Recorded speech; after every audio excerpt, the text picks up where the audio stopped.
Assalamualaikum warahmatullahi wabarakatuh. Nama saya Hapusan Bayhaki dari kelas 10 IP1. Sosiologi adalah salah satu dari ilmu sosial yang berkaitan dengan kehidupan masyarakat atau ilmu yang mempelajari tentang manusia atau masyarakat. Sosiologi bisa juga disebut dengan ilmu masyarakat. Tujuan ilmu sosiologi adalah untuk mempelajari masyarakat, perilaku dari masyarakat, dan perilaku sosial yang ada serta mengamati perilaku kelompok. Manusia sebagai makhluk sosial tidak pernah jauh dengan yang namanya hubungan sosial, karena bagaimanapun hubungan tersebut mempengaruhi perilaku orang-orang. Sebagai bidang studi, cakupan sosiologi sangatlah luas.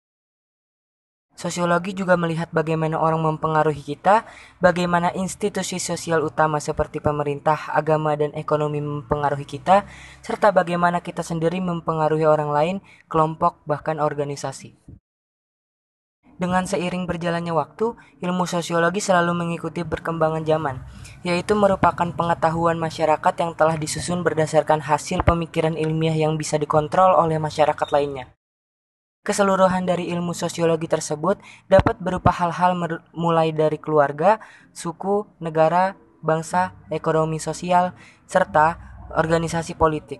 Selain itu juga terdapat pengertian sosiologi secara etimologis serta objek pembahasan dari sosiologi. Pengertian secara etimologis.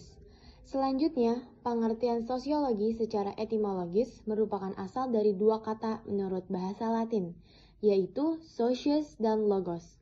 Arti socius adalah masyarakat dan logos berarti berbicara atau berbincang. Bisa disimpulkan menjadi membicarakan mengenai kehidupan manusia, yakni sebagai makhluk sosial. Pengertian secara luasnya, ilmu sosiologi tidak hanya sebagai ilmu yang mempelajari sekitar kehidupan manusia, tetapi juga mempelajari yang berkaitan dengan kepentingan, hubungan, dan budaya. Dalam mempelajari bagian objeknya, yaitu masyarakat, yakni memfokuskan pada beberapa hal.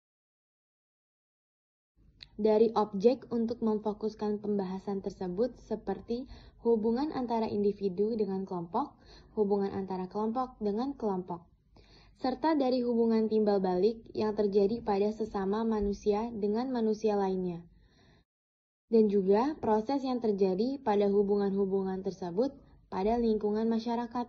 Sebagai ilmu pengetahuan, tentunya sosiologi tidak lahir begitu saja, melainkan juga ada sejarah panjang yang menjadi latar belakang dari lahirnya ilmu sosiologi.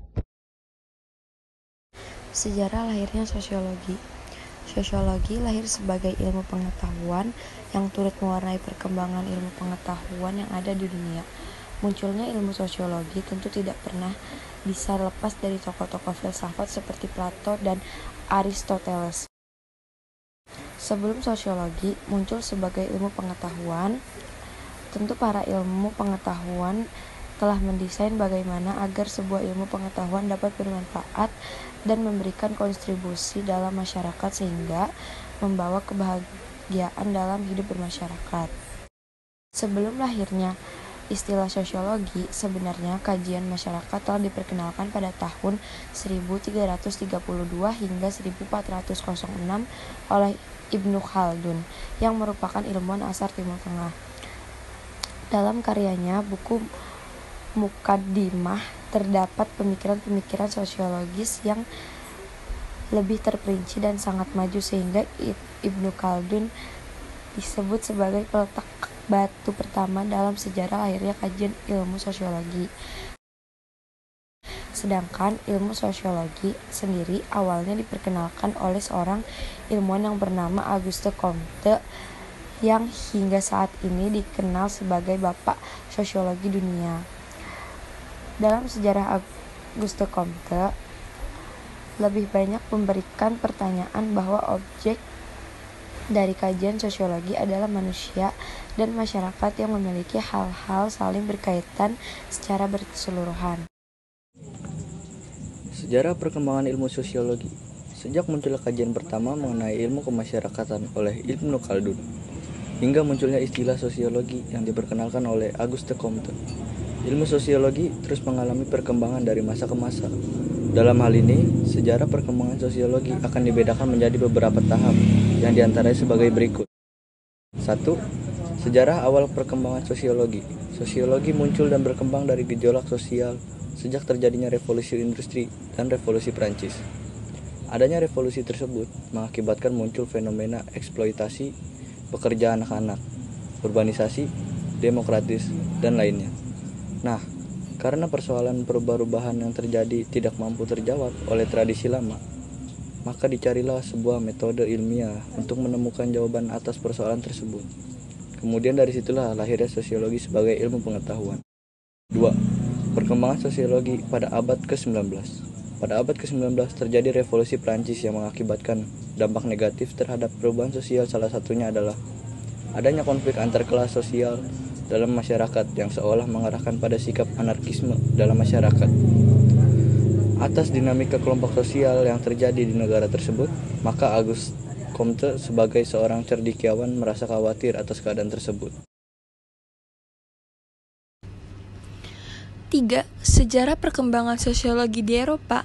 Pada abad ke-19 terjadi konflik yang terbelakangi oleh ketidaktahuan masyarakat dalam mengatasi perubahan atau hukum-hukum yang ada digunakan untuk mengatur stabilitas masyarakat. Dari situlah kemudian Auguste Comte membuat instrumen penelitian sosial mengenai masyarakat yang perlu ditingkatkan menjadi sebuah ilmu yang berdiri sendiri. Nah, sedangkan penelitian sosial berdasarkan pada metode ilmiah, maka lahirlah sosiologi sebagai ilmu pengetahuan tempatnya pada abad ke-19 dengan berdiri dan memberi nama adalah Auguste Comte. 4. Perkembangan sosiologi di Indonesia. Pada awalnya, ilmu sosiologi hanya dianggap sebagai pembantu untuk keperluan ilmu-ilmu pengetahuan yang lain yang berlaku di Indonesia. Namun setelah Indonesia merdeka, sosiologi mulai mengalami perkembangan yang cukup cepat. Adapun bapak sosiologi Indonesia adalah Sleos Sumartjon yang membawa pengaruh sosiologi American Parsonia yang kemudian dipublikasikan melalui karyanya yang berjudul Perubahan Sosiologi di Yogyakarta. Adapun materi ilmu sosiologi pertama kali masuk pada sistem perkuliahan sosiologi pada tahun 1948 oleh Sonario Kolopaking. Perkuliahan sosiologi pertama kali di Indonesia dilaksanakan pada Akademi Ilmu Politik yang Yogyakarta, yang saat ini berubah menjadi Fakultas Ilmu Sosiologi dan Politik Universitas Gadjah Mada. 5. Sejarah akhir perkembangan sosiologi. Muncullah paradigma bahwa pembangunan di dalam perkembangan suatu negara bukan hanya diukur dari pembangunan infrastruktur atau pembangunan SDA saja, melainkan ada yang lebih penting, yaitu pembangunan sumber daya manusia. Nah, dari munculnya paradigma tersebut, maka sosiologi kini menjadi sebuah ilmu pengetahuan yang dapat memberikan solusi dari berbagai permasalahan yang terjadi. Wujud dari perkembangan sosiologi adalah munculnya berbagai cabang dalam ilmu pengetahuan dalam ilmu sosiologi. Ilmu sosiologi merupakan ilmu yang mempelajari tentang perilaku manusia sebagai makhluk sosial. Terdapat banyak sekali fungsi dari ilmu sosiologi, mulai dari ilmu yang berfungsi untuk membentuk perilaku sosial manusia, ilmu yang dapat menganalisis berbagai permasalahan untuk ditemukan solusinya, sebagai penelitian sosial, dan lain sebagainya. Kajian-kajian dari ilmu sosiologi juga dapat dijadikan sebagai bahan untuk melakukan pemetaan terhadap perilaku suatu masyarakat atau kelompok tertentu guna membantu perencanaan sosial, sehingga perencanaan pembangunan akan lebih efektif dan terarah.